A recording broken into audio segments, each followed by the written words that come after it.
You know, I lost my place again, so let's continue to read and I'll figure it out. Okay, I know full well what you are thinking, the schemes by which you would wrong me. You say, where now is the great man's house? The tents were where wicked men lived. Have you never questioned those who travel? Have you paid no regard to their accounts, that the evil man is spared from the day of calamity, that he is delivered from the day of wrath? Who denounces his conduct to his face? Who repays him for what he has done?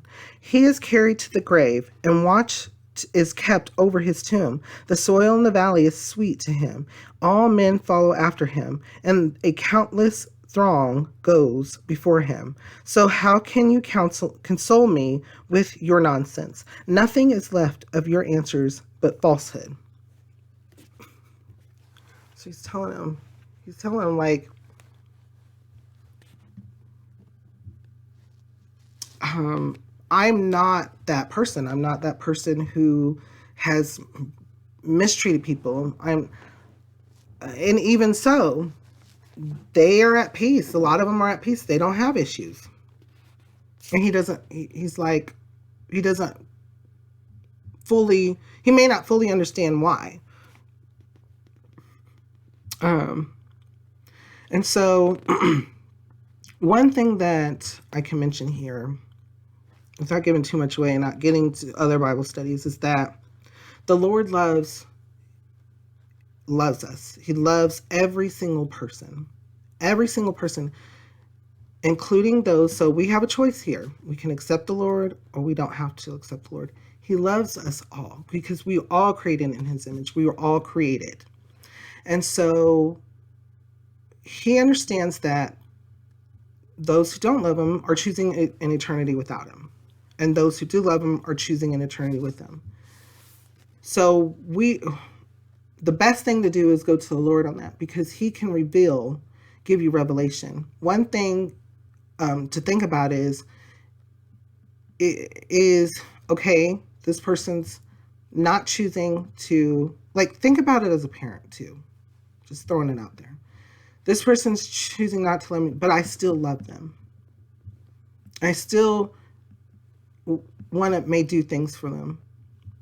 But I know that in the end, they've rejected me. And so once they finish college, or once they're going to be off on their own. They're going to be away. They're going to be away from me. But the other person, the loved one that has accepted and appreciated, well, I know that we're going to have a relationship for all time. We're going to have holidays. We're going to have, that's something that, is a way. I mean, there's so many ways to think about it. I know that's a difficult one to talk about, reasons why things happen, why we see prosperity with the wicked, and sometimes, not all the time, but a lot of times, right? And how people, it's almost like they get away with things. But that isn't necessarily the case. That is not the case at all. And it's not something for us to really, it may not be, because it could be, it depends on what your journey is with the Lord. But it may not be something that we ourselves independently need to focus on. It may be something that we just need to focus how our walk with the Lord is, because the Lord will utilize us in ways we'd never imagined. And we may do something or say something or be somewhere or what have you, and it may affect, because we have that walk with the Lord, and it may affect the situation. It may affect that wickedness, and it may end it, or it may put a damper in it, or it may send a signal that this needs, so there's a lot here. But Job is asking these questions that we today ask. We ask these questions ourselves. So reading over this, what kind of thoughts or feelings come to your mind? How does it make you feel, and what does it make you think?